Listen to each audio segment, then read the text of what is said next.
क्या पैसे बचाने की आदत किसी इंसान को इतना कंजूस बना सकती है कि वह जरूरतमंद की मदद तक ना करे। ये कहानी है उत्तर प्रदेश के एक छोटे से शहर में। राकेश और उसकी पत्नी सुनीता रहते थे।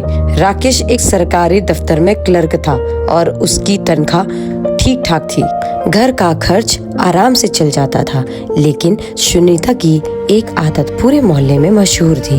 वह बहुत ज्यादा कंजूस थी। सुनीता का मानना था एक एक पैसे बचाना ही सबसे बड़ी समझदारी है। वो हर चीज में बचत करने की कोशिश करती थी। बिजली कम जलाना, पानी कम इस्तेमाल करना, पुराने कपड़े सिलसिला कर पहनना और सस्ता सामान खरीदना, यह सब उसकी आदत बन चुकी थी। राकेश कई बार मजाक में कहता, सुनीता अगर कंजूसी की कोई यूनिवर्सिटी होती तो तुम उसकी प्रोफेसर होती। सुनीता हंसते हुए कहती, मजाक उड़ाओ, लेकिन याद रखना पैसा बचाने से ही घर चलता है। सुनीता के 2 बच्चे थे, बेटी पूजा और बेटा राहुल।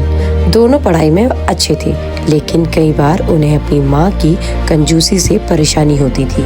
एक दिन पूजा ने कहा, मम्मी मेरी सहेलियों के पास न्यू स्कूल बैग है, मेरा बैग पुराना हो गया है, नया दिला दो। सुनीता ने बैग को ध्यान से देखा और बोली, अभी तो बिल्कुल ठीक है, थोड़ी सिलाई कर दूंगी तो 1 साल और चल जाएगी।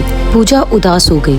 उसने धीरे से कहा, लेकिन सब बच्चे नए बैग लेकर आते हैं। सुनीता ने जवाब दिया, दूसरों को देखकर खर्च नहीं करना चाहिए। राकेश यह सब देख रहा था। उसने सुनीता से कहा, बच्चों की जरूरत की चीजें दिला देनी चाहिए। लेकिन सुनीता बोली, तुम पैसे कमाते हो इसलिए तुम्हें खर्च करना आसान लगता है, घर चलाना मेरी जिम्मेदारी है। मोहल्ले में भी सुनीता की कंजूसी की चर्चा होती रहती थी। एक बार एक पड़ोसन कमला ने कहा, सुनीता बहन कभी कभी अच्छा खाना भी बना लिया करो, हर दिन इतनी साधारण दाल रोटी क्यों? सुनीता ने तुरंत जवाब दिया, सादा खाना ही सेहत के लिए अच्छा होता है और पैसे भी बचते हैं। एक दिन की बात है, मोहल्ले में एक शादी थी। सब लोग नए कपड़े पहनकर तैयार हो रहे थे।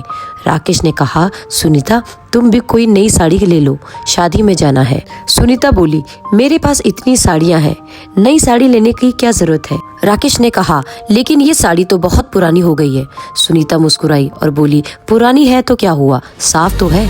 आखिरकार वही पुरानी साड़ी पहनकर वह शादी में चली गई।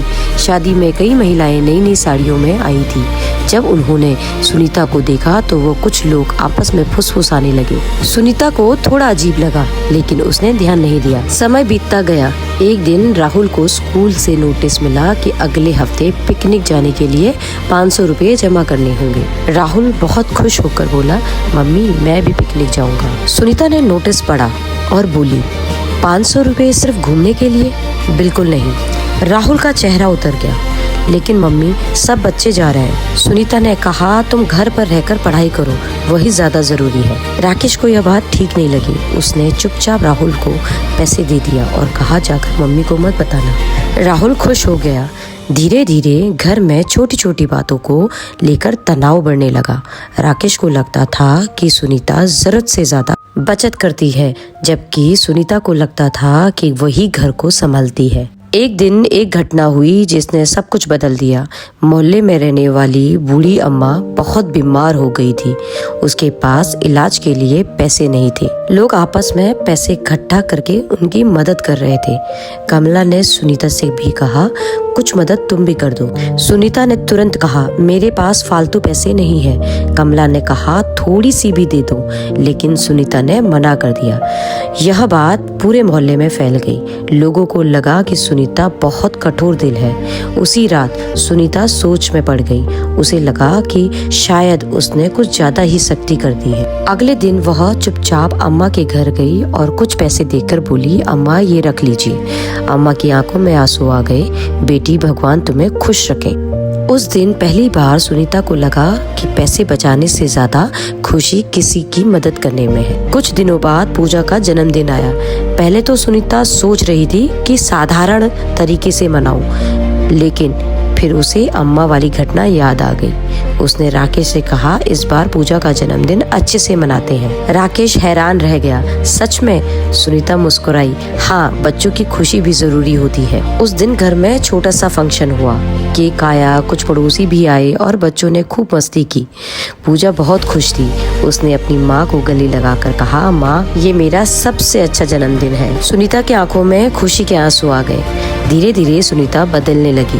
वह अब भी फिजूल खर्ची नहीं करती थी, लेकिन जरूरत और खुशी की चीजों पर खर्च करने लगी थी। एक दिन उसने पूजा के लिए नई स्कूल बैग खरीदी और राहुल के लिए एक अच्छा सा क्रिकेट बैट भी। जब बच्चों ने देखा तो वे खुशी से उछल पड़े।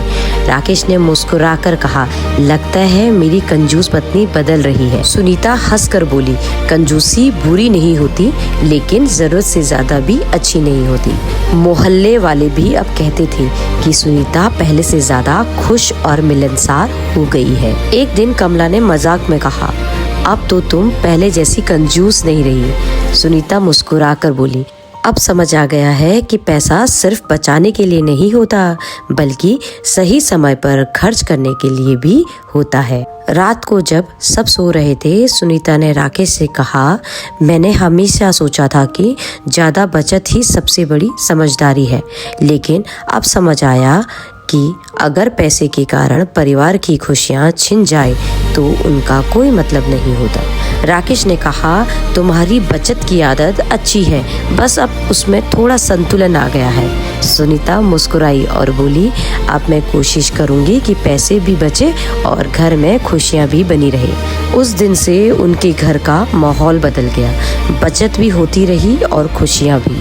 और इस तरह एक कंजूस पत्नी धीरे धीरे समझदार और दिलदार बन गई। तो दोस्तों, इस कहानी से हमें यह सीख मिलती है कि पैसे बचाना अच्छी आदत है, लेकिन अगर बचत के कारण रिश्तों और खुशियों में कमी आने लगे तो उसमें संतुलन बनाना जरूरी होता है। अगर आपको ये कहानी अच्छी लगी हो तो दिया के साथ स्टोरी की दुनिया को जरूर सब्सक्राइब करें और ऐसी ही दिल छू लेने वाली कहानियों के लिए जुड़े रहें।